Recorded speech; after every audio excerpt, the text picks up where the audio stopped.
할렐루야, 거룩한 주일입니다. 예배 자리에 오신 여러분들을 환영하고 축복합니다. 우리가 마음과 정성과 뜻을 다해서 하나님께 예배하겠습니다. 우리 다 같이 일어나셔서 목도하심으로 예배를 시작하겠습니다.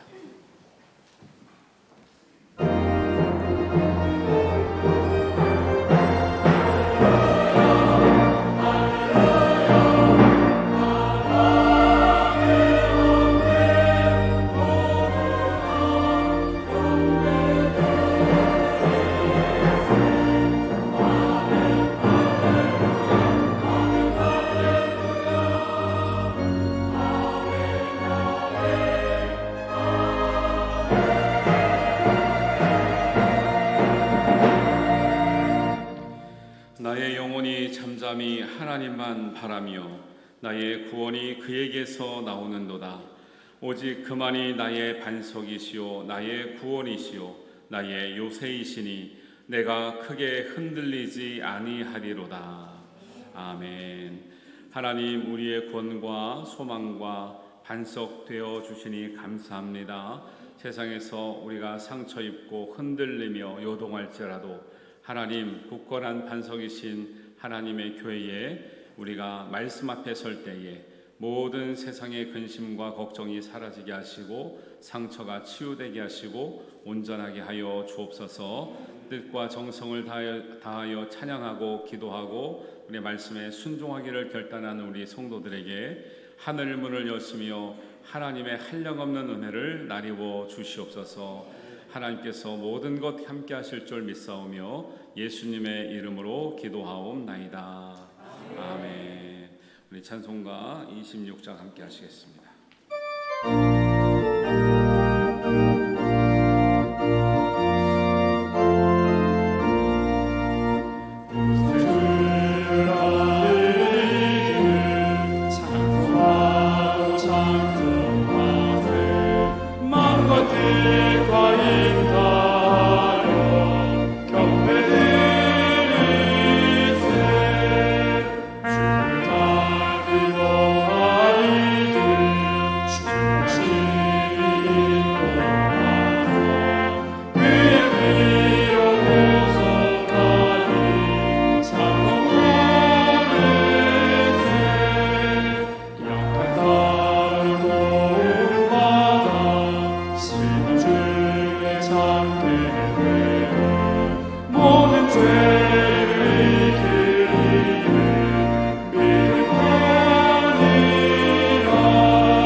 사도신경으로 다 같이 신앙을 고백하겠습니다.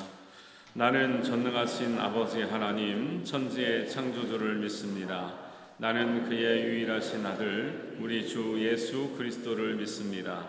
그는 성령으로 잉태되어 동정녀 마리아에게서 나시고 본디오 빌라도에게 고난을 받아 십자가에 못 박혀 죽으시고 장사된 지 사흘 만에 죽은 자 가운데서 다시 살아나셨으며 하늘에 오르시어 전능하신 아버지 하나님 우편에 앉아 계시다가 거기로부터 살아있는 자와 죽은 자를 심판하러 오십니다.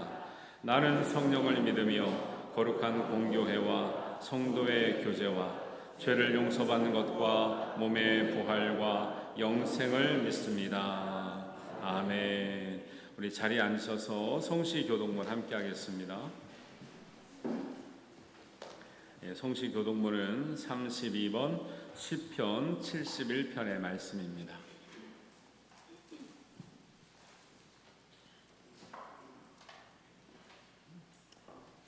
우리 함께합니다. 여호와여, 내가 주께 피하오니 내가 영원히 수치를 당하게 하지 마소서. 주여, 나를 건지시며 나를 풀어주시며 주의 길을 내게 기울이사 나를 구원하소서. 주는 내가 항상 피하여 숨을 바위가 되소서. 주께서 나를 구원하라 명령하셨으니 이는 주께서 나의 반석이시요 나의 요새이시니이다.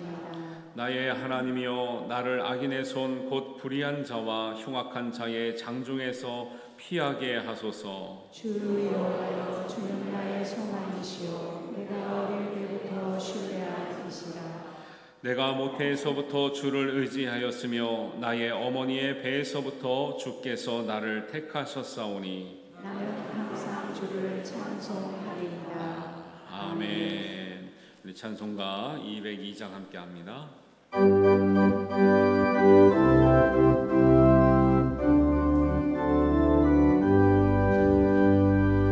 하나님 아버지 주신 책은 귀하고 중하신 말씀일세. 기쁘고 반가운 말씀 중에 날 사랑한단 말 참 좋도다. 주께서 나를 사랑하니 즐겁고도 즐겁도다. 주께서 나를 사랑하니 나는 참 기쁘다. 구속의 은혜를 저버리고 어긋난 딴 길로 가다가도 예수의 사랑만 생각하면 곧 다시 예수께 돌아오리. 주께서 나를 사랑하니 즐겁고도 즐겁도다. 주께서 나를 사랑하니 나는 참 기쁘다. 구주의 영광을 바라보며 예수의 이름을 찬양하리. 영원히 찬양할 나의 노래 예수의 이름이 귀하도다. 주께서 나를 사랑하니 즐겁고도 즐겁도다. 주께서 나를 사랑하니 나는 참 기쁘다. 주 예수 날 사랑하시오니 나 또한 예수를 사랑하네. 날 구원하시려 내려오사 십자가 위에서 죽으셨네. 주께서 나를 사랑하니 즐겁고도 즐겁도다. 주께서 나를 사랑하니 나는 참 기쁘다. 주 예수 날 사랑하시오니 마귀가 놀라서 물러가네. 주 나를 이렇게 사랑하니 그 사랑 어떻게 보답할까. 주께서 나를 사랑하니 즐겁고도 즐겁도다. 주께서 나를 사랑하니 나는 참 기쁘다. 아멘. 김부교 장로님께서 예배를 위하여 기도해 주시겠습니다.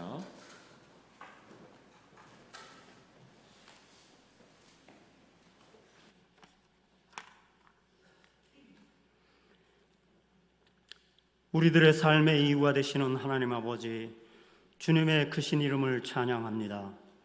오늘도 저희들을 주님의 전으로 불러주시고 10월의 첫 주일 예배를 다 함께 드리게 하심에 감사를 드립니다. 이 시간 온 성도들이 주님의 이름을 높이 부르며 은혜를 구하오니 우리의 예배가 하늘나라에 상달되게 하시고 하나님이 기뻐 받으시는 향기로운 제사가 되게 하여 주시옵소서. 지금도 세상은 혼탁하고 죄악된 일들이 너무 많아서 사단이 우는 사자와 같이 달려들 때 우리의 믿음이 흔들리고 세상과 구별되지 못한 삶 속에 빠질 때가 많이 있었음을 고백합니다. 주의 말씀을 거역하고 게으름으로 가득한 이기적인 마음을 참회하오니 우리의 이러한 추한 모습을 주님의 십자가의 보혈로 깨끗하게 씻어 주시옵소서. 주님의 자비하심으로 불순종의 삶에서 순종으로 나아가는 시간이 되게 하여 주실 줄 믿습니다. 자비로우신 하나님 아버지, 계절이 바뀌어 가을의 선선한 바람과 아름다운 자연 속에서 주님의 손길을 느끼게 하심을 감사합니다. 주님께서 창조하신 모든 것들이 저의 삶을 축복하듯이 저의 마음도 주님께로 향하게 하시고 주님의 은혜를 더욱 깊이 체험하는 계절이 되며 저의 영혼도 주님 안에서 결실을 맺기를 소망합니다. 역사를 주관하시는 하나님 아버지, 이 시간 특별히 나라와 민족을 위해 기도합니다. 세상은 주님께서 말씀하신 대로 말세의 징조들이 곳곳에서 보여지고 있습니다. 우리나라에도 정치 지도자들이 정치적 유불리를 위해 동성애와 이슬람을 받아들이려고 합니다. 세계의 각 나라가 동성애와 이슬람의 문제로 성도들이 고통과 순교를 당하는 시대입니다. 우리나라도 혼돈의 도가니 속에 빠질 수도 있는 상황에 빠지지 않도록 동성애와 동성결혼 합법화 그리고 성소수자 차별금지법이 저지되게 하여 주시옵소서. 지구촌 곳곳이 정치, 사회, 군사 전반에 걸쳐서 자신들의 이익만을 위해 혈안이 된 현실 속에서 오직 주님만이 이 땅을 다스리시는 주관자임을 알게 하시고 믿는 자들이 택함을 받은 사명으로 어두운 세상의 빛과 소금의 역할을 잘 감당하게 하여 주시옵소서. 그리하여 대한민국이 정직하고 정의로운 사회가 되게 하셔서 하나님의 영광이 온전히 드러나는 거룩한 나라가 되게 하여 주시기를 원합니다. 사랑의 주님, 이 시간 주님의 복된 말씀을 전하시는 담임 목사님께 성령의 충만함을 더하여 주시고 그 입술을 통해 선포되는 말씀들이 저의 영혼을 깨우고 주님의 뜻을 깨닫게 하는 귀한 시간이 되게 하시며 목사님의 말씀을 통하여 예배에 참여한 성도들이 살아계신 주님을 만나게 하사 우리의 영이 새롭게 하여 주시옵소서. 주님, 우리 교회의 10월의 모든 행사들이 하나님의 인도하심으로 순탄하게 실행되게 하시고 새로운 가정을 이루는 결혼 예식들을 통하여 아름다운 부부로 자리매김할 수 있도록 축복하여 주시옵소서. 자비하신 하나님, 안타깝게도 육신의 질병으로 고통당하는 성도들에게 회복할 수 있는 힘과 은혜를 더하여 주시고 뜻하지 않는 부상으로 입원 중에 있는 이길만 집사님이 아무 이상 없이 치유될 수 있도록 지켜보아여 주시기를 간구합니다.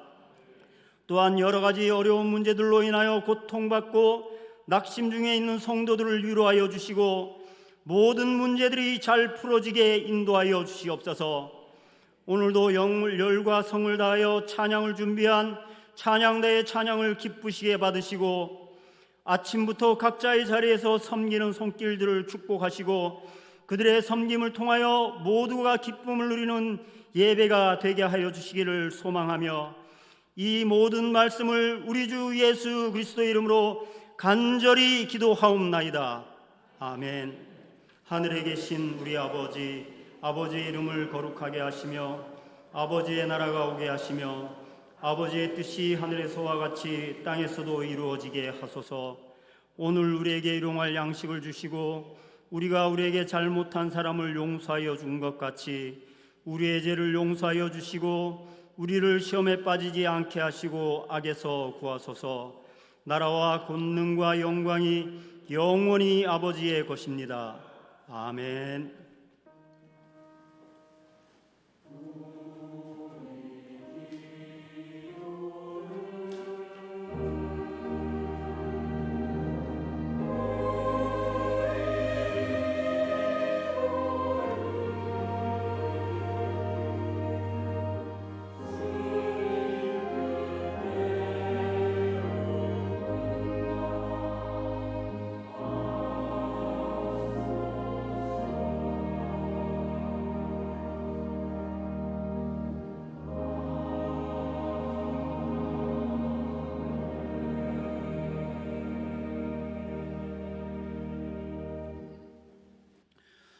교회 소식 알려드리겠습니다.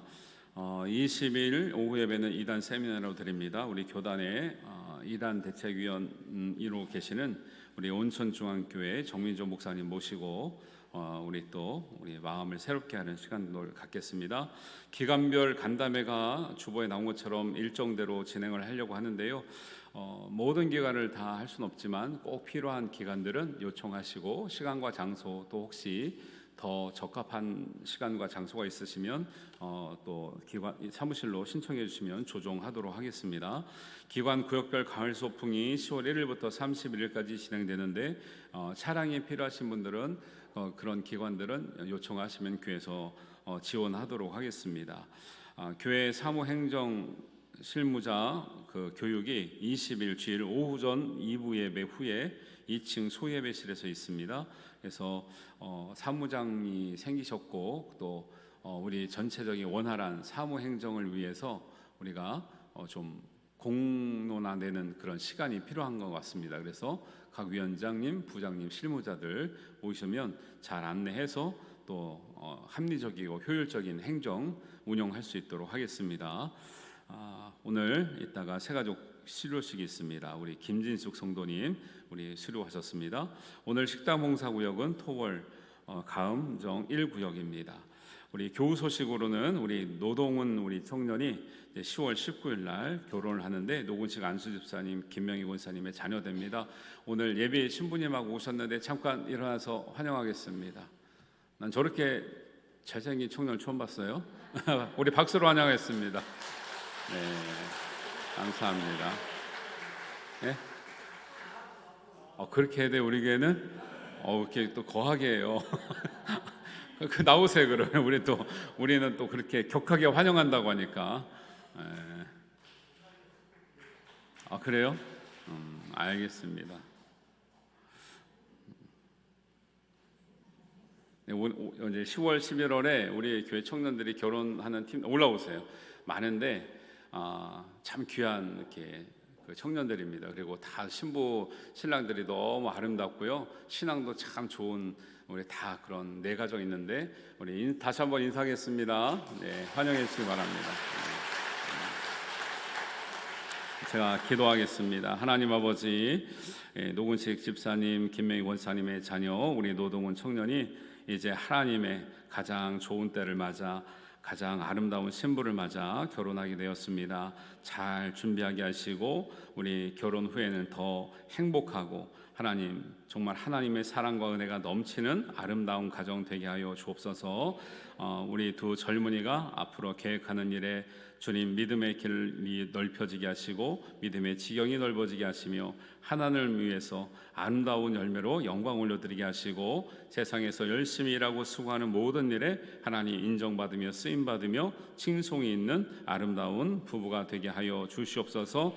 우리 앞으로 태어날 우리 자녀들 가운데도 하나님 성령이 충만한 자녀 하나님 양육하게 하여 주셔서 정말 하나님의 교회의 귀한 일꾼뿐만 아니라 우리나라의 하나님 복된 일꾼과 역군으로서 사용되며 또 쓰임 받으며 영광 드러낼 수 있는 우리 복된 자녀 계획도 주님께서 허락하여 주시옵소서. 하나님께서 모든 것 함께 하실 줄 믿사오며 예수님의 이름으로 기도하옵나이다. 아멘. 감사합니다. 수고하셨습니다. 예, 들어가세요. 네. 팔이 너무 안으로 굽는데 인사 올 때 깜짝 놀랐어요. 이렇게 노근식 집사님 집에서 이런 인물이 나올 수 있다니. 잘생긴 거 맞습니다. 좋은 일도 있고 우리가 또 안타깝게 함께 기도해야 될 제목에는 이길만 집사님께서 조윤정 집사님 이제 남편 되시는 이길만 집사님께서 여러분도 집에서 조심하셔요. 이렇게 운동 기구 이렇게 하는 거 있잖아요. 이거 이제 하다가 이제 너무 힘이 이제 들어가니까 이게 팍 튕겼는데 튕기면서 오른쪽 눈 쪽으로 이게 세게 부딪혔어요. 이게 얼마나 세게 부딪혔는지 우에 골절이 됐고요. 안구가 많이 손상돼 있고 그 충격으로 좀 뇌출혈까지 왔는데 우리 긴급 기도 요청하시고 중부기도팀에서 또 우리 성도님들이 기도하셔서 사실 뇌출혈이 안 잡히면 이거 어떻게 할 수가 없다는 뇌출혈이 하루 이틀 만에 잡혔습니다. 잡혔고 이제 월요일 날 여기 골절 수술을 이제 좀 하고 나서 이제 안구 수술을 해야 되는데 사실은 많이 손상이 돼 있대요. 그래서 시력이 회복이 될까 참 걱정이 되는데 여러분들 계속 기도해 주시고 또 이렇게 격려해 주시면 또 믿음으로 잘 이겨내는 게 중요하죠. 우리가 또 다칠 수도 있고 아플 수도 있는데 우리가 모든 상황을 하나님의 은혜 가운데 이겨내는 게 중요하니까 또 그 계기를 통해서 온 가족이 또 열심히 기도하고 있으니까 우리 여러분들도 함께 기도해 주시기를 바랍니다. 우리 경상대병원 61병동 우리 사무실에 입원해 있습니다. 근데 보호자랑 교대해야 되기 때문에 면회는 좀 쉽진 않아요. 그래서 꼭 필요하신 분들은 조윤정 집사님에게 미리 문의하시고 우리 방문하시기 바랍니다. 교단 소식은 전국 권사의 수련회 8일에 있는데 오전 10시에 시작하기 때문에 여기서 가려면 멀거든요. 전주마을교회라 새벽 5시에 가신다고 합니다. 부지런히 움직이셔서 우리 함께 해주시길 바라고요. 그다음에 우리 성결 성김마당 목회자 세미나는 교단에서 하는 목회자 대상으로 하는데 우리 교육자들 다 가면 좋은데 다 갈 수 없어서 일단 제가 가서 또 잘 배우고 오도록 하겠습니다. 보령에서 월요일부터 수요일까지 하니까 기도해 주시기 바랍니다. 그리고 성경 공부가 이제 시작됐는데 지금 주중에 4과목이나 이렇게 개설하고 진행하고 있습니다. 컬러 바이블, 신앙의 10가지 핵심 주제, 그다음에 중보기도도 있고 마도와이즈는 막 3개 반씩이나 하고 있는데 특별히 그 신앙의 10가지 핵심 주제 공부하시는 분들은 제가 보충 교재를 밑에 준비해 놨거든요. 사무실에. 그래서 맨 뒷장은 교체해야 될 페이지고요. 2장은 보충 페이지니까 오늘 받아가셔서 그렇게 준비해 오시면 되겠습니다. 그리고 구역 예배 드리는 구역들이 이제 많이 늘어나고 있어서 막 주보에 다 넣어드리기가 힘들어서 내년에는 이제 페이지를 늘려서 우리 감사 기도 제목과 이런 구역 전 구역을 다 또 순서를 알으셔야 된다고 또 그러시더라고요. 그래서 내년부터는 넣어드리려고 하니까 구역 예배 또 잘 힘써 주시기를 바라겠습니다. 우리 새가족 수료식 김진숙 집사님 하도록 하겠습니다. 앞으로 나와 주시기 바랍니다.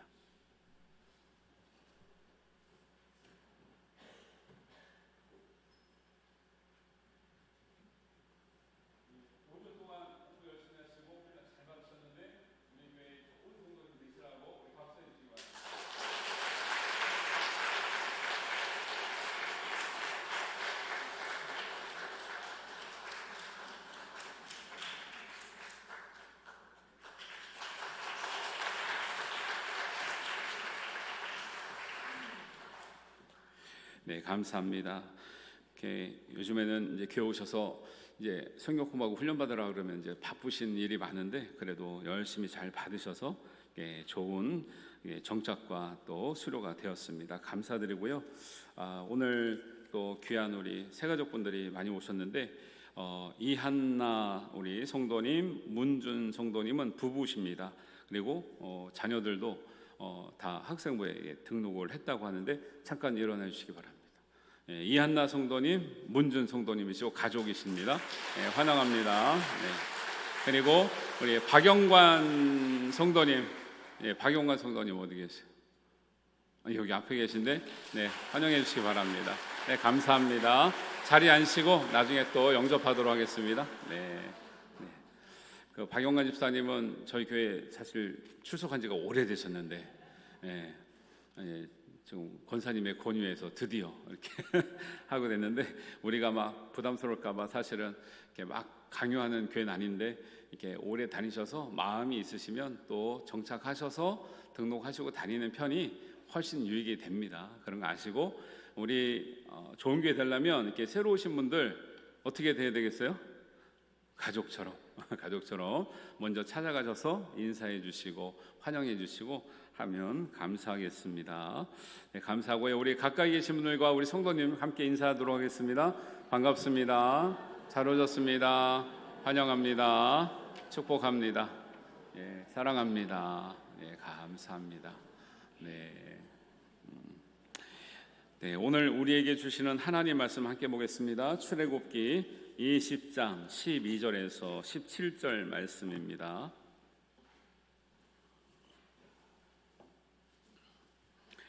출애굽기 20장 12절에서 17절 말씀 우리 한 목소리로 봉독하겠습니다. 내 부모를 공경하라. 그리하면 내 하나님 여호와가 내게 준 땅에서 내 생명이 길리라. 살인하지 말라. 간음하지 말라. 도둑질하지 말라. 내 이웃에 대하여 거짓 증거하지 말라. 내 이웃의 집을 탐내지 말라. 내 이웃의 아내나 그의 남종이나 그의 여종이나 그의 소나 그의 나귀나 물은 내 이웃의 소유를 탐내지 말라. 아멘. 할렐루야. 찬양대에 찬양 있겠습니다.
감사합니다. 하나님께 영광 올려드립니다. 아름다운 찬양 감사합니다. 태초에 하나님이 말씀으로 천지를 창조하셨습니다. 하나님 말씀의 신비는 비록 3000년 전에 처음으로 기록된 말씀이 오늘날까지 우리에게 유효하고 우리를 보호해 주시며 우리를 사랑받게 하시고 우리를 자유하게 하시고 우리를 복되게 하신다는 말씀입니다. 우리가 하나님 말씀 안에서 여러분에게 이 말씀이 은혜와 축복이 되시기를 주님의 이름으로 축원합니다. 3000년의 문화적, 시간적, 공간적 간격이 있기 때문에 하나님의 말씀은 우리가 복음적인 의미로 잘 받아들이지 않으면 두 가지 반응이 있습니다. 하나는 너무 어려워서 지킬 수 없다는 반응이 있고요. 두 번째는 나랑 전혀 무관하다는 반응이 나오게 되는 거죠. 그 복음적인 의미를 알면 사실은 다 우리와 관계된 말씀, 오늘 우리에게 주시는 말씀인데 그렇지 못하게 받아들이는 경우가 있습니다. 그래서 제가 지난주에 1계명부터 4계명까지를 확장된 복음으로서의 의미를 잘 살펴드렸는데 다 기억나시지요? 네, 그렇다고 믿고 지금 5계명부터 10계명까지 10계명의 확장된 복음의 의미를 그 은혜를 나누려고 합니다. 마음에 잘 새기셔서 말씀이 무거운 계명이 아니라 우리를 사랑하시기 때문에 우리를 보호하시는 축복해 주시는 은혜로 마음판에 새겨 주시기를 주님의 이름으로 축복합니다. 우리 10계명 다 외우셨죠? 우리 제가 수요일도 하고 주일 오후에도 했는데 아시는 분들은 한번 같이 한번 하겠습니다. 1계명은 누구 외에 다른 신들 두지 말라고요? 하나님 외에 다른 신들을 너에게 두지 말지니라. 두 번째는요, 우상을 만들지 말고 절하지 말라. 이게 만들지 않는 것도 중요한데 절하지 않는 것도 중요합니다. 세 번째는 이름을 어떻게 하라고요? 하나님의 이름을 망령되게 부르지 말라. 네 번째는 뭘 지켜요?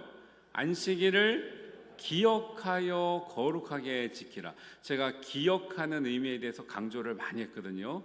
안식일의 의미를 기억하고 의미를 찾아서 지키는 게 중요하지 날짜를 지키는 것보다 더 귀한 의미가 있다라는 거예요. 오늘은 안식일은 아니지만 주일을 지키는 의미에 대해서도 말씀드렸고요. 그 다음에서 이제 사람에 관련된 계명 넘어갈 때 가장 중요한 것은 내 부모를 공경하라. 그 다음에 이제 하지 말라는 계명이 쭉 나오는데 하지 말라는 계명은 가장 큰 죄부터 말하면 됩니다. 뭐라고요? 살인하지 말라, 간음하지 말라, 도둑질하지 말라, 거짓 증거하지 말라, 탐내지 말라. 다 외우셨죠? 우리 교인들이 확실히 훌륭합니다. 10계명을 알고 있으면 항상 주의하게 되고 또 말씀을 깨닫게 되는 거죠. 자, 5계명 복음의 확장된 의미로서의 말씀을 드립니다. 내 부모를 공경하라. 이 말씀을 생각할 때 제가 나름대로 재미있는 상상을 해봤습니다. 인터넷 보면요, 모세가 받는 둘판이 2개거든요. 그래서 보통은 한쪽에 5계명, 한쪽에 6계명, 5계명 써 있는 경우도 있고, 한쪽에 하나님에 관한 계명 4개, 한쪽에 사람에 관한 계명 6개 이렇게 써놓은 그 모델이 있어요. 근데 사실은 모세가 어떻게 써왔는지 잘 몰라요. 유대인들도 잘 몰라요. 여러분의 생각에는 어떻게 5계명, 5계명 써져 있는 것 같아요? 두 돌판에. 아니면 하나는 넷, 하나는 6계명이 써져 있는 것 같아요? 정답은 없어서 다 괜찮습니다. 근데 여기서 주는 교훈은 정통적으로 유대인들은 이 부모를 공경하라는 계명이 사람에 관련된 계명임에도 불구하고 하나님에 관련된 계명 쪽으로 넣었다고 믿는 거예요. 왜 그러냐? 부모님을 공경하라는 이 말씀을 잘 지키는 것이 하나님을 향해서 나머지는 다른 이웃들을 향해서 지키는 법이잖아요. 여기에 교량 역할을 하고 있다. 그리고 부모를 공경한 사람은 당연히 하나님을 공경할 것이고, 부모를 공경한 사람이 다른 사람에 대해서는 당연히 존중을 할 수 있는 가교 역할을 한다고 믿은 거죠. 그래서 여러분들도 부모를 공경하는 일이 단지 사람의 일이 아니라 하나님의 공경에 관련된 일이라는 것으로 믿으시고 신앙생활을 하면 더 큰 유익이 될 줄로 믿습니다. 그래서 공경하다라는 말은요, 히브리어로 카베드라고 하는 말이거든요. 근데 이 카베드라는 말에 이 독특성이 있어요. 왜냐하면 히브리어는 여러 가지 뜻을 있기 때문에 여기서는 공경하다 쓰였지만 다른 데서는 존경하다 아니면 뭐 존중하다 이렇게 쓸 수도 있거든요. 대부분의 히브리어는 그렇게 쓰여요. 그런데 여기 공경하다라고 말했던 10계명 중에 5계명에서 이 말은, 이 카베드는요, 오직 구약 성경에 4번밖에 안 나오는데 2번은 하나님을 공경하라, 두 번은 부모를 공경하라 밖에 안 써요. 이 카베드라는 말이 다른 말로 전혀 쓰이지가 않는 독특한 말씀이라는 거예요. 왜 그럴까요? 이 카베드라는 말은 오직 하나님을 향하여 부모에게만 쓸 수 있는 말인데 내용은 뭐냐? 뜻은 뭐냐? 대상을 무겁게 여기고 비중 있게 생각하고 중요하게 생각하는 거예요. 하나님을 무겁게 여기고 비중 있게 여기고 여러분 중요하게 생각하시길 바랍니다. 그럼 어떤 일이 생기느냐? 부모님의 자리를 옮길 수 없는 거예요. 부모님의 존재를 없이 하면서 살 수 없는 거죠. 여러분 요즘에는 무슨 일이 있냐면 애들이 너무 소중한 시대가 되다 보니까 애들 오면은 다 비켜야 되잖아요. 그러다 보니까 뭐 할머니 할아버지도 다 비키셔야 돼. 아 엄마 좀 나와봐. 애들 있잖아 애들이 막 이러잖아요. 근데 이게 사랑하기 때문에 예쁘기 때문에 그런 건 있는데 우리 성경적으로는 어떤 일이 있어도 하나님의 자리, 부모님의 자리는 무겁다라는 거예요. 무거운 자리는 옮겨서는 안 된다라는 거예요. 여러분 아무리 가족이 많고 귀한 자녀가 있더라도 부모님의 자리를 잘 지켜주시는 여러분들 되시길 바랍니다. 그리고 우리 할머니 할아버지들도 자꾸 비키려고만 하지 마시고 자리를 좀 지키셔. 그러니까 자꾸 비켜주니까 진짜 저 구석에 가 계시잖아요. 자꾸 너무나 안타까워요. 여러분 자녀들이 존중해서 부모님을 잘 모셔야 되지만 우리 할머니 할아버지도 내 믿음의 자리를 지키면서 자녀들에게 충분히 사랑해 줄 수도 있고요, 충분히 섬겨줄 수도 있는 것을 아시고 자녀된 도리로서는 부모님의 자리를 지키고요, 부모된 자리로서는 말씀의 자리, 믿음의 자리를 잘 지킬 수 있게 되기를 주님의 이름으로 축원합니다. 이런 것들이 단지 부모를 공경하는 것이 용돈을 드리고 날짜 되면 찾아가는 것 외에로 더 귀한 말씀, 그리고 이 말은 오직 하나님과 부모님에게 사는 말일 것처럼 하나님을 공경하는 것과 부모님을 공경하는 것은 다른 것이 아니다라고 하는 중요한 의미를 가지고 있습니다.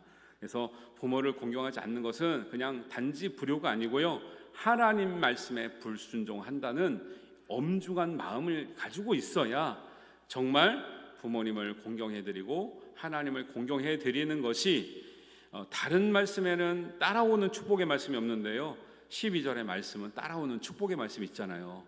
그렇게 하면 내 하나님 여호와가 내게 준 땅에서 내 생명이 길게 하리라. 부모님을 섬기는 것이 하나님의 은혜를 받고 하나님의 보호하심을 받는 통로가 되는 줄을 믿으시길 바랍니다. 그걸 안 하고 다른 것으로 받으려고 하니까 원만한 이 가정과 교회가 안 되는 것이죠. 내 부모를 공경하라고 하는 말씀에 확장된 복음을 잘 마음판에 새기시기를 주님의 이름으로 축원합니다. 두 번째는 6계명입니다. 살인하지 말라. 살인 여러분 관계된 사람 없으시지요? 있으시면 큰일 나죠. 그러니까 이 계명 같은 경우도 사람들이 나랑 상관없네 할 수 있잖아요. 그런데 그렇지 않다라고 하는 말씀을 누가 말씀하시냐면 예수님께서 말씀하고 있어요. 그래서 구약의 말씀은 대부분 신약시대에 와서 예수님이나 제자들이 그 뜻을 풀어주고 있는데 우리가 받아야 될 교훈은 바로 확장된 복음의 의미를 받아야지, 아니고 그냥 문자적으로 받으면 신앙에 오해가 생기거나 경직된 신앙이 될 수 있다라는 것이죠.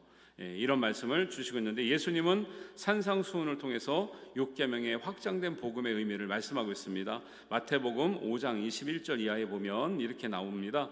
옛사람에게 말한 바 살인하지 말라. 누구든지 살인하면 심판을 받게 되리라 하였다는 것을 너희가 들었으나. 들었죠, 다. 오늘 들었죠. 근데 사람들이 뭐예요? 난 살인하지 않았는데, 나는 상관없는데, 난 여기서 자유한데 말해요. 근데 예수님이 말씀하셨던 너희가 들었으나 하나님이 살인하지 말라고 했을 때의 진짜 의미는 이거라고 말씀하시는 거예요. 이 얘기를 들으니까 사람들이 누구도 여기서 자유할 수가 없는 거예요. 그 의미가 뭡니까? 너희가 이렇게 들었으나 나는 너희에게 이르노니, 살인에 해당되는 일들이 진짜 육체적인 죽음만 의미하는 것이 아니라 이런 것까지 포함한다. 형제에게 극심하게 화를 내는 자마다 심판을 받게 되고 형제에게 대하여 라가라고 하는 자, 예를 들면 비하하고 무시하고 욕하는 사람을 말해요. 라가라고 하는 건 유대인들의 이제 비하하는 욕이에요. 이런 자는 공회에 잡혀가게 되고 미련한 놈이라고 하는 자는 지옥불에 들어가게 되리라. 이게 지금 어떤 죄에 해당되는 심판이고 벌이죠? 살인에 해당되는 심판의 벌을 미련한 놈이라고 말만 해도, 욕만 해도, 사람을 비하하고 무시하는 말만 해도, 극심하게 이유 없이 화만 내도 살인한 것과 같은 똑같은 심판과 벌을 받게 된다는 거예요. 여러분 화 안 내보신 적 있어요? 안 내보신 얼굴인데 저만 나쁜 놈인데 저는 화를 냈던 적이 많죠. 여러분 다른 사람을 비하하거나 무시하거나 미련한 놈이라고 너무 답답하고 말귀를 못 알아듣는다고 내 수준대로 안 된다고 이렇게 말해보신 적 없어요? 속으로라도? 저만 나쁜 놈이네요. 사람들이 무심코 이런 얘기를 하지요. 그런데 이게 대수롭지 않다고 생각하는 거예요. 그런데 예수님이 그렇게 생각하거나 말하거나 감정을 드러내서 사람들에게 고의적이든 간접적이든 정서적이든 신앙적이든 인격적이든 사회적이든 성적이든 피해와 상처를 주는 것 다 살인과 같다라는 거예요. 이렇게 말씀하시니까 듣는 사람이 이 6계명에서 자유로운 사람이 있을까요, 없을까요? 있을 수가 없죠. 그래서 우리는 다 죄인이에요. 남자들이 화를 많이 내는 데는 뭐 직장도 있지만요, 특별히 이제 가정에서 화를 많이 내잖아요. 잘잘못이 아니라 떠나서 화를 많이 내죠, 남자들이. 여자들은 화를 많이 안 내시는 것 같아요. 사회적으로도 우리나라는 화가 많은 세상이에요. 그래서 우리나라는 누가 그러죠? 우리나라는 총기 사용을 하면 절대 안 나고 전쟁 나거나 너무 끔찍한 일이 많이 벌어질 것 같다고 이런 얘기도 하시는 거죠. 화가 많은 사회예요. 여러분 왜 우리가 화가 날까요? 잘 생각해 보시기 바랍니다. 왜 우리는 화가 많이 날까? 사소한일에도 왜 화가 날까? 왜 상대방에게 말을 비하하고 왜 미련한 사람하고 말할까? 예수님은 그것도 너희가 함부로 하면 살인에 해당되는 일로 확대되거나 그러한 일이 벌어진다는 것을 주의하여 너희들이 확장된 복음을 받아들여야 된다라고 말씀하고 있는 거죠. 특별히 누구에 대해서 그렇습니까? 사회적인 약자에 대해서 더 우리가 조심해야 돼요. 여자라든가 우리 어린이라든가 노인이라든가 예를 들면 부모가 없는 사람이라든가 혼자 살아가는 사람이라든가 장애가 있는 사람이라든가 아픈 사람에 대해서 더 배려하고 또 존중해야 되는데요. 우리 사회 나가면 그렇지 않아요. 몸이 불편한 사람 보면요, 위에서부터 아래로 이렇게 훑어봐요. 도와주지도 않으면서. 근데 몸이 불편한 사람들이 그런 시선을 받을 때 얼마나 힘들겠어요, 마음이.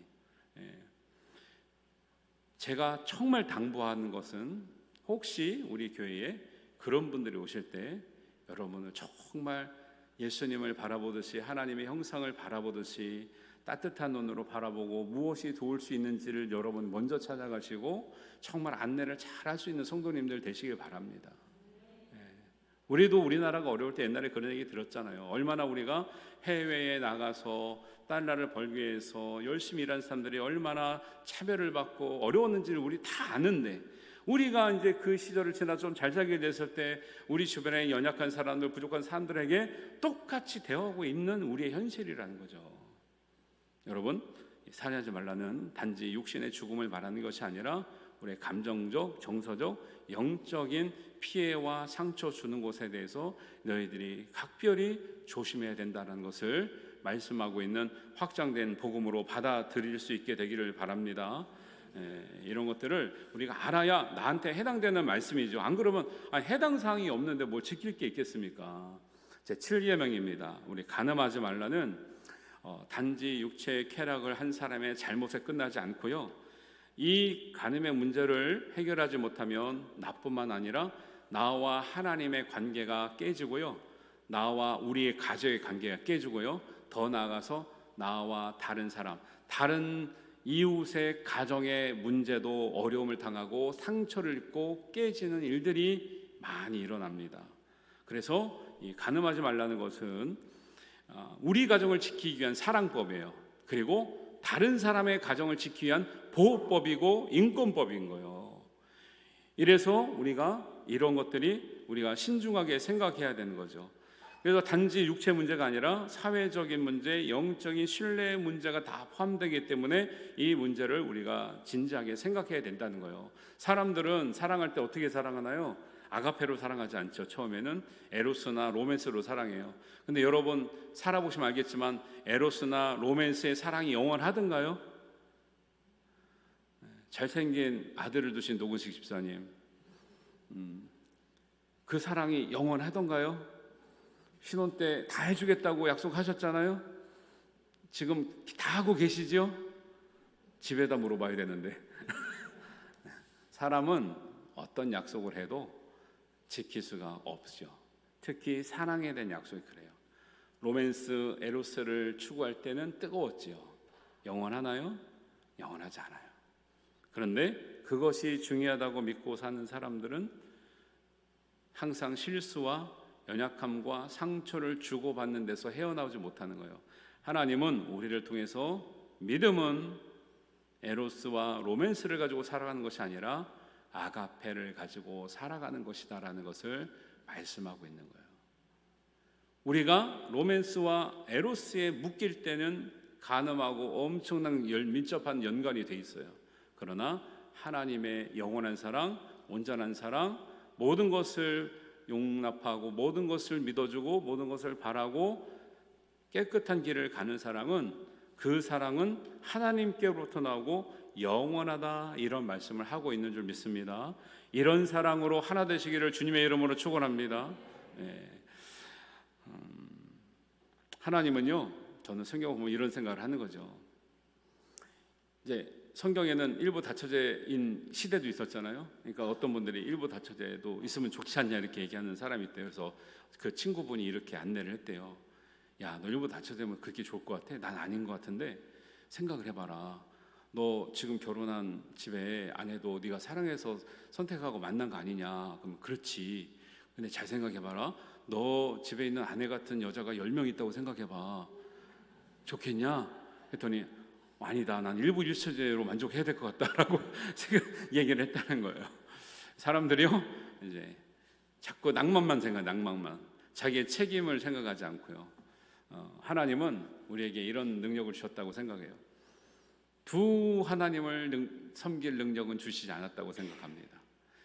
두 여자나 두 남자를 섬길 능력은 주시지 않았다고 생각을 해요. 여러분, 그런 능력은 구하지도 마시고 받지도 마시기 바랍니다. 하나님 한 분만, 한 가족만, 한 여자와 한 남자만 섬기고 사랑할 수 있게 되기를 주님의 이름으로 축원합니다.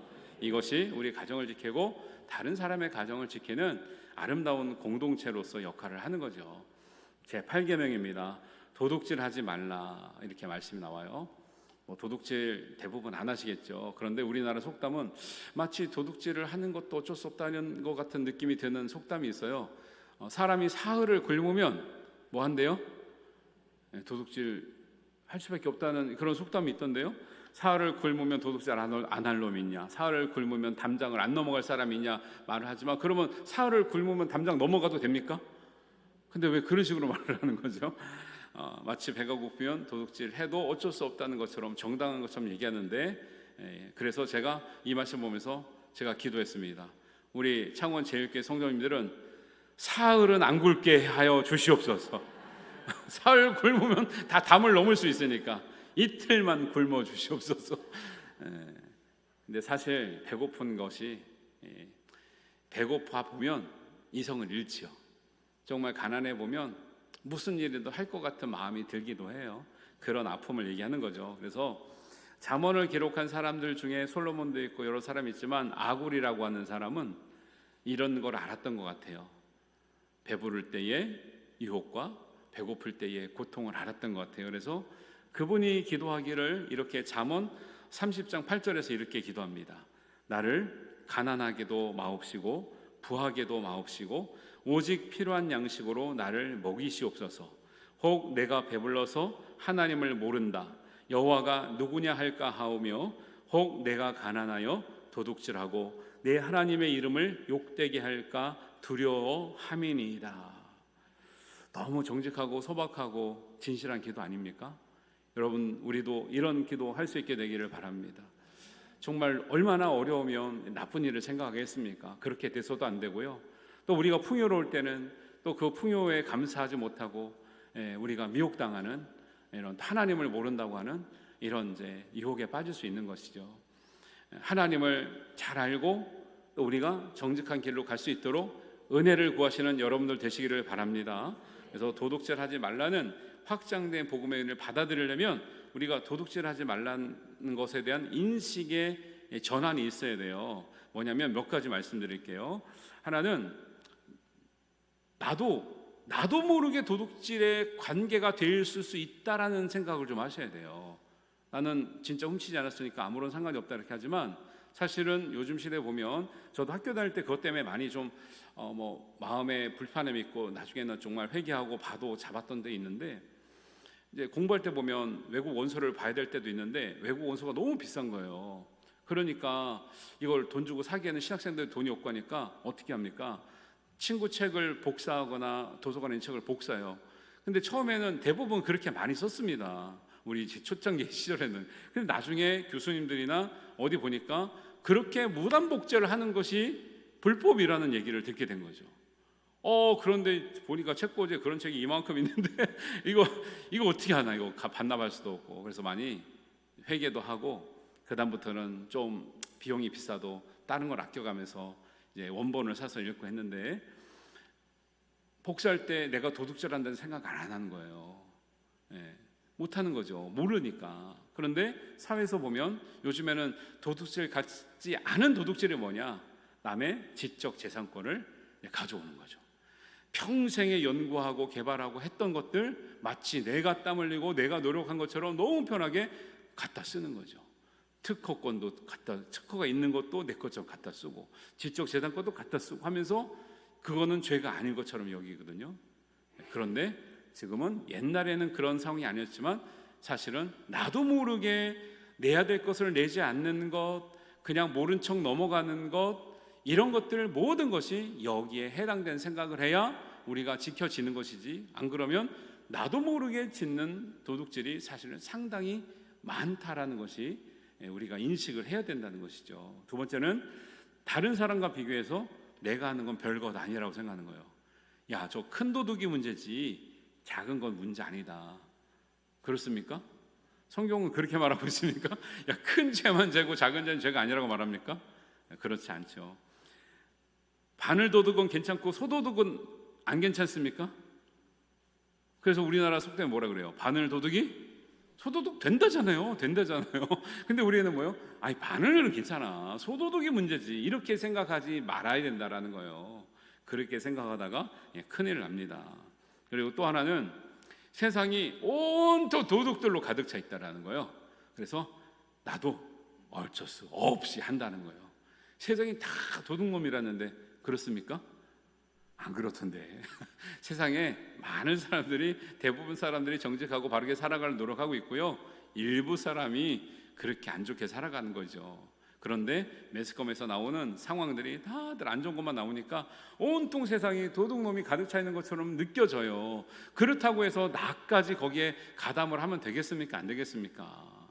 안 되겠죠. 하나님은 우리가 도둑질하지 말라고 하는 확장된 복음으로서는 우리의 인식의 전환이 있어야 이 계명이 나도 연관이 돼 있고 자칫하면 나도 이 계명을 어길 수 있는 연약한 사람이구나라는 것을 알게 될 줄로 믿습니다. 그래서 이 8계명에 도둑질하지 말라는 이 복음의 의미는요, 단지 물질에 대한 얘기가 아니고 무엇인가 가져야만 하고 남의 것이라도 내 품에 있어야 되고 되어야만 하는 소유욕에 대한 탐심으로부터의 자유를 누리라고 하는 말씀이고요, 세상은 사람을 평가할 때 그 사람이 가진 것으로 평가하잖아요.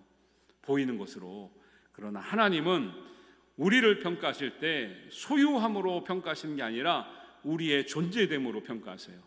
내가 어떤 사람인가, 내가 어떤 믿음을 가졌는가를 보시고 우리의 중심을 보시는 하나님이시지 우리의 가진 것으로 평가받는 하나님이 아니신 줄 믿습니다. 이런 기준을 가져야 여러분이 보이는 것 가진 것보다 하나님이 보시는 중심에 신경을 쓰면서 살아가는 거죠. 그렇게 될 때 도둑질하지 말라가 당연하게 해결되는 믿음이 될 줄로 믿습니다. 하나님 보시는 중심에 우리 관심을 갖고 살아가는 우리 여러분들 되시기를 주님의 이름으로 축원합니다. 9계명입니다. 우리 거짓 증거하지 말라고 하는 말씀은 법정 용어인데요.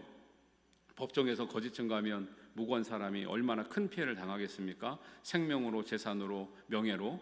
그렇기 때문에 우리가 하는 말을 결코 가볍게 생각하지 말고 법정에서나 더 나아가서 우리 일반 생활을 할 때도 우리가 하는 말에 책임지는 존재가 되라고 하는 말씀이죠. 그래서 우리가 법적인 증언도 중요하지만 우리 일상에서 벌어지는 애매한 거짓말들을 우리가 줄여야 되는 거예요. 애매한 거짓말들이 뭐 있습니까? 모이는 곳마다 근거 없는 소문들이 돌고 있죠. 근데 이제 세상에서는 그렇다 쳐도 사실 교회에서는 그러면 안 되잖아요. 근데 교회마다 근거 없는 소문이 막 돌고 있는 것들이 있어요. 어떤 교회가 어떤 목사님이 부임을 하니까 그것 때문에 굉장히 어려움을 겪었다는 거예요. 자기네 교회에서 막 근거 없는 소문들이 많이 있는데 그것 때문에 성도들이 어려워하고 오해가 생기고 상처를 받으니까 그분이 기도하다가 목사님 기도하다가 깨달음이 있어서 우리 교회는 이렇게 해야겠다 한 게 뭐냐면 소문 실명제를 실시했대요. 소문 실명제가 뭐냐? 어떤 집사님의 말씀하셨어요. 그러면 누구한테 들으셨나요? 물어보는 거예요. 그러면 그분이 누구한테 들었다고 말할까요? 안 할까요? 말 못하면 얘기하지 말라는 거예요. 그렇게 밝혀도 떳떳하면 얘기하라는 거예요. 그랬더니 한 달 지나니까 그 교회에 안 좋은 소문이 싹 없어졌대요. 할렐루야. 우리도 봐가지고 소문 실명제 할 때가 되면 할 거니까 조심하시기 바랍니다. 이게 우리가 사실 우스갯소리로 지나가는 소리로 그냥 무책임한 소리로 하는 말들이 어떤 경우는 사람의 마음을 심하게 상처를 주고 곤란을 겪게 하고 낙심케 하고 심지어는 신앙을 떠나게 하는 이런 말들이 많이 있죠. 이런 거 우리가 많이 보잖아요. 교회 안에서도. 그래서 야고보서 3장 10절에는 이렇게 말씀하고 있습니다. 한 입에서 찬송과 저주가 나오는도다. 사람은 그럴 수 있어요. 그런데 내 형제들아 이것이 마땅하지 아니하도다. 사람은 그럴 수 있다. 그러나 믿는 사람은 그러면 안 된다는 거예요. 우리도 그럴 수 있죠. 그러나 조심해야 된다는 거죠. 내가 뱉은 한마디 말이 얼마나 다른 사람에게 상처가 되고 낙심하게 하고 교회를 떠나게 하고 하나님을 떠나게 할 수 있다는 것도 알아야 된다는 거예요. 알고 여러분 내 이웃에 대해서 거짓 증거하지 말라는 확장된 복음의 의미를 가슴에 잘 새기시기를 바랍니다. 마지막 10계명입니다. 10계명은 탐내지 말라는 거예요. 이 10계명 중에 10가지 계명 중에 사람들이 제일 소극적인 수 있는 계명이 10계명이에요. 왜냐하면 탐심을 대수롭지 않게 생각해요. 사람은 또 욕심이 있어야 자기 일도 하고 또 목표도 이루고 하는 거지 이렇게 생각을 해요, 사람들이. 그런데 여러분 성경적으로 봤을 때 이 탐심이 얼마나 사람을 어렵게 했는지 대표적인 예가 어디 나오냐면 창세기 3장에 나오죠. 하와의 이야기부터 나옵니다.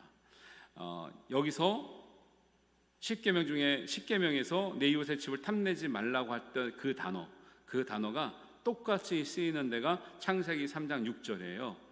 어떻게 나오냐면 이렇게 나옵니다. 여자가 그 나무를 본즉 먹음직도 하고 보암직도 하고 지혜롭게 할 만큼 탐스럽기도 한 나무인지라. 여기서 탐스럽다는 말하고 출애굽기에서 탐스럽다는 말하고 똑같아요. 하나님이 이 계명을 주실 때 아마 하와의 실수를 생각하고 주셨는지도 몰라요. 왜? 하와의 탐심이 온 인류를 죄로 빠뜨리게 했죠. 고통당하게 했고요. 그 대가를 너무 처절하게 지불할 수밖에 없는 어려움에 빠지게 했어요. 탐심은 끝에 있기 때문에 10계명 마지막이기 때문에 사소한 계명이 아니고요. 이 계명이 무너지면 앞에 9가지가 다 무너지는 거예요.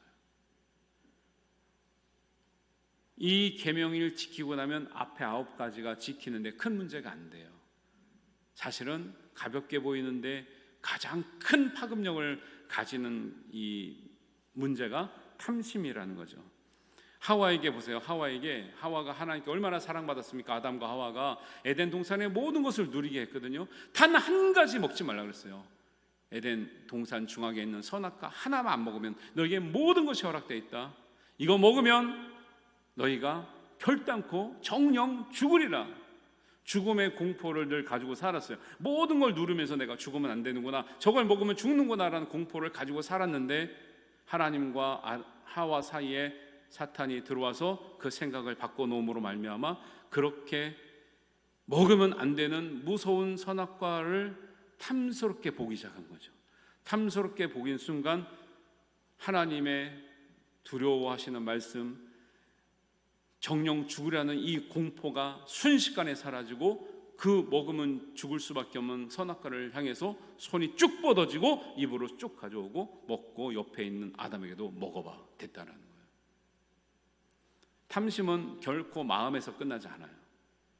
이성을 마비시키고요, 분별력을 마비시키고요, 하나님을 보는 눈을 가리고요, 다른 사람에게 얼마나 큰 피해 가는지를 잊어버리게 해요. 탐심은 간단한 문제가 아닌 거예요. 탐내지 말라고 하는 것은요, 우리에게 이제 그러면 어떤 사람이 그래요. 무소유의 삶을 살아야 됩니까? 그럼 우리가 불교는 아니잖아요. 우리가 불교처럼 살란 말이 아니에요. 그래서 이 말씀을 잘 이해해야 되는 거죠. 하나님은요, 우리에게 풍성하게 주시는 하나님이세요. 그런데 받을 때 너희가 이런 기준에 의해서 가져야 된다라는 거예요. 아무거나 받으려고 하고 아무거나 가지려고 하면 안 되고, 확장된 복음으로서 여러분들 탐내지 말라고 하는 의미를 잘 새기시게 되기를 바랍니다. 첫 번째는 뭐냐면, 정당한 방법으로 내가 가질 수 있는 것에 만족해야 된다라는 거예요. 왜 정당하지 못한 방법으로 가지려고 하느냐는 거예요. 그리고 내가 정당한 방법으로 가진 것으로 충분하다고 하는 마음을 가져야 된다는 거예요. 내가 부족하기 때문에 정당하지 못한 방법을 취해서라도 내가 가져야겠다, 이게 탐심이에요. 여러분, 하나님은 이미 우리에게 필요한 것을 주신 줄 믿습니다. 우리에게 주신 것으로 만족할 수 있는 것이 믿음이 될 줄로 믿습니다. 하나님께 만족하고 감사할 수 있는 성도가 되시기를 주님의 이름으로 축원합니다. 그리고 더 가지기 위해서는 노력하고 땀을 흘리면 되는 거예요. 근데 그것 없이 거저 가지려고 하는 마음이 문제가 된다라는 거예요. 두 번째입니다. 반면에 다른 사람이 이룬 성공과 공로와 자유와 행복에 대해서요, 배 아파요, 안 아파요? 배 아프면 안 되는 거죠. 사람들이 그래요. 저 사람은 너무 편한 방법으로 금쓰기 때문에, 아니면 저 사람은 정당하지 않은 방법으로 저렇게 잘 됐을 거야, 저렇게 잘 되기는 그렇게 안 하면 안 돼라고 생각하는 것도 사실은 잘못된 생각이죠. 저도 여러 경험을 해봤는데요, 물론 사회에서는 부정한 방법으로 이렇게 잘 된 사람도 있죠. 그러나 다 그렇지 않고요, 대부분의 사람들은 열심히 땀을 흘려서 성실하게 고생해가면서 정말 실패도 해가면서 이루어서 누리고 있는 것이에요. 나보다 다른 사람들이 더 누리기 때문에 배가 아파서는 안 되고요, 정당하게 노력해서 얻는 것에서 우리가 존중하고 존경하고 정말 박수도 쳐주고 나도 그렇게 열심히 살아야겠다는 이런 마음을 갖는 것이 탐심을 없애는 확장된 복음의 의미라는 것을 여러분 기억하시길 바랍니다. 우리 잘된 사람 있으면 좀 박수 좀 쳐주자고요. 성공한 사람 있으면 좀 쳐주자고요. 뒤에서 저거 무슨 짓 했길래 저렇게 된 거야, 이러지 말고요. 왜 남들이 잘 되는 걸 왜 이렇게 자꾸 깎아내립니까? 네. 여러분, 다른 사람의 성공에 대해서 박수 칠 수 있는 여유와 믿음 되시기를 바랍니다. 또 하나는 하나님이 나에게 허락하신 것에 감사드리는 것, 감사하려면 비교하지 말아야 돼요. 내가 충분한 걸 가지고 있어요. 근데 자꾸 이거보다 더 좋은 걸 보면서 가질 필요도 없는데, 가질 능력도 안 되는데 그걸 부러워할 필요가 없다는 거죠. 하나님은 심지어 우리에게 허락하신 모든 것에는 이유가 있고요, 은혜가 있고 사명이 있어요. 심지어는 고난에도 이유가 있다고 그랬습니다. 고난이 축복이 되는 통로라고 그랬습니다. 그런데 우리는 그렇게 생각하지 않잖아요. 이게 탐심을 부추기는 일이 된다라는 거예요. 마지막으로는요, 진짜 탐심이 있는지 없는지를 딱 볼 수 있는 근거가 있습니다. 뭐냐면, 가지려고 하는 사람은 탐심이 있다는 증거고요, 베푸는 사람은 탐심이 없다는 증거예요. 왜 가지려고 합니까? 부족하니까, 욕심 있으니까. 채워지지 않으니까, 아직도 배가 고프니까, 주려고 한 사람은요 충분하니까, 여유가 있으니까, 내 것이다 내 것이 아니니까, 하나님이 주신 것이니까 나누는 거예요. 여러분, 나눌 수 있는 사람 되시기를 바랍니다. 이거 하나로 탐심이 딱 결말이 내지는 거예요. 십계명은요, 앞에 9계명을 잘 지켰다는 또 증거가 돼요. 이게 아까도 부모를 공경하란 말도 그랬다잖아요. 4계명을 잘 지킨 열매가 되고 뒤에 있는 계명들을 잘 지킬 수 있는 근거가 된다. 마찬가지입니다. 탐심의 문제를 해결하면 앞에 모든 계명을 잘 지킬 수 있는 근거가 됩니다. 그리고 탐심을 내려놓는 사람, 베푸는 사람은 앞에 9계명을 잘 지켰다고 하는 증거가 되는 거죠. 사도행전 20장 35절에는 그래서 예수님께서 친히 말씀하신 바, 사도행전에 기록되어 있지만 예수님께서 친히 말씀하신 말씀을 기록해 놨습니다. 주는 것이 받는 것보다 복이 있다 하신 말씀을 기억해야 할지니라. 주는 자가 되시길 바랍니다. 십계명의 확장된 복음은 돌판에 주셨지만 우리는 마음판에 새게 될 줄을 믿습니다. 그래서 신비에 새긴 말씀이 되기를 바라고요. 모든 성도님들이 우리 6장의 6절의 말씀을 기억하시면 좋겠습니다. 하나님의 계명은 하나님을 사랑해서 지키는 법이지 두려워서 지키는 법이 아니에요. 하나님을 사랑해서 지키는 자에게는 하나님께서 천대까지 은혜를 베푸시겠다고 하는 사랑법이고 축복법이고 보호법이고 자유법인 것을 기억하시기를 바랍니다. 이 말씀을 마음에 새겨서 우리 모두가 하나님의 계명이 무겁지 않는 계명, 사랑의 법으로 지켜져서 정말 우리의 모든 대를 거쳐서 은혜를 주시고 사랑을 주시는 이런 하나님의 복 가운데 살 수 있는 여러분들이 되시기를 주님의 이름으로 축원합니다. 기도하겠습니다. 우리 한 마음으로 기도할 때요, 하나님, 우리가 이 말씀을 듣고 이 계명들은 우리와 상관없거나 무관하거나 관심이 없거나 포기한 법이 아니라 우리를 보호하시며 더 윤택하게 하시며 우리를 성장시키시며 우리를 복되게 하시는 은혜의 계명인 줄 알고 우리가 그 확장된 복음의 의미대로 지키며 살아가겠습니다. 우리가 고백하며 우리 한 마음으로 기도하겠습니다. 아버지 하나님, 은혜를 감사합니다. 주님, 우리의 주신 모든 말씀과 계명은 우리를 위한 것인데 우리가 하나님 그 의미를 우리가 기억하지 못하고 하나님 가벼운 곳으로, 때로는 너무 무거운 곳으로, 우리와 상관없는 곳으로 우리가 제쳐두며 살았던 우리의 삶을 우리가 반성해 봅니다.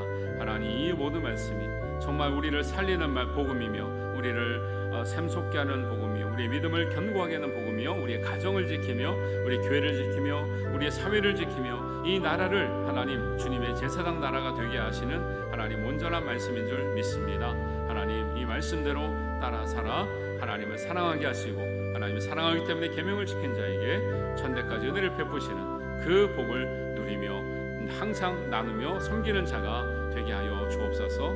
이 은혜를 하나님께서 충만하게 허락하실 줄로 믿사오며 우리 주님 예수님의 이름으로 기도하옵나이다. 아멘. 우리 다 같이 일어나셔서 찬송하시면서 봉헌하시겠습니다.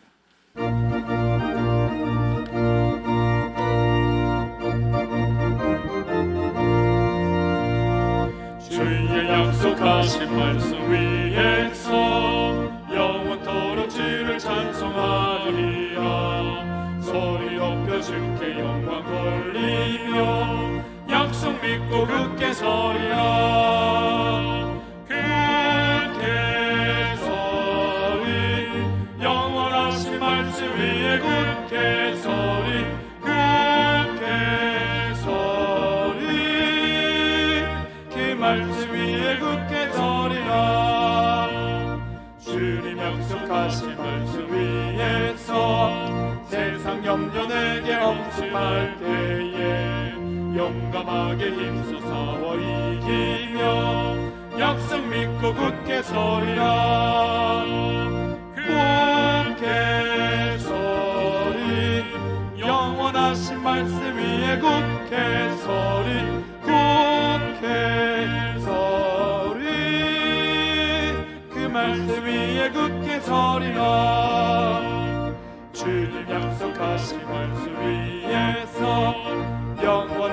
주의 사랑 힘입고 성령으로 힘써서 이기며 약속 믿고 굳게 서리라. 굳게 서리 영원하신 말씀 위에 굳게 서리 굳게 서리 그 말씀 위에 굳게 서리라. 주님 약속하신 말씀 위에서 성령 인도하는 대로 행하며 주님 품에 항상 심어들며 약속 믿고 굳게 서리라.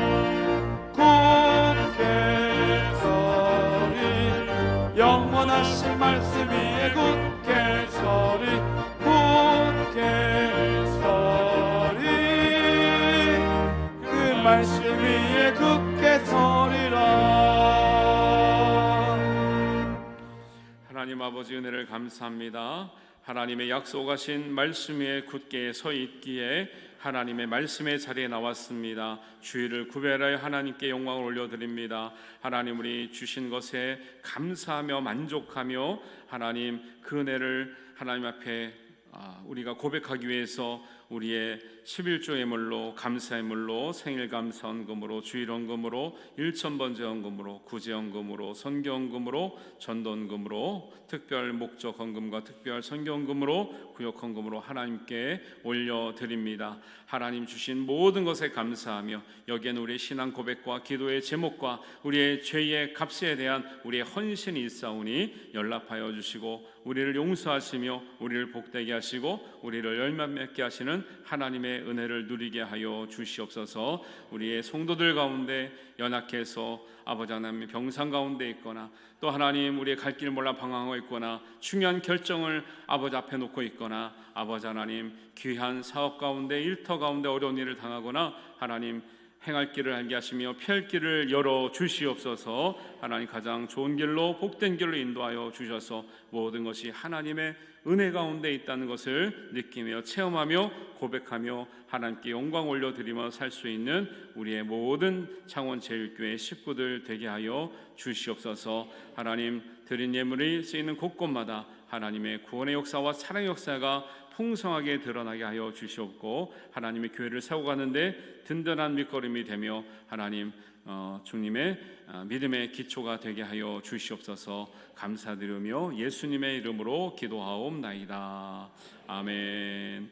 이제는 우리 주 예수 그리스도의 은혜와 하나님 아버지의 극진하신 사랑하심과 성령님의 인도하시고 보호하심이 여기 모인 모든 사랑하는 우리의 성도들 위해 가정과 일터 위에 자녀들의 앞날 위에 지금부터 영원까지 함께 하시기를 간절히 축원하옵나이다. 아멘.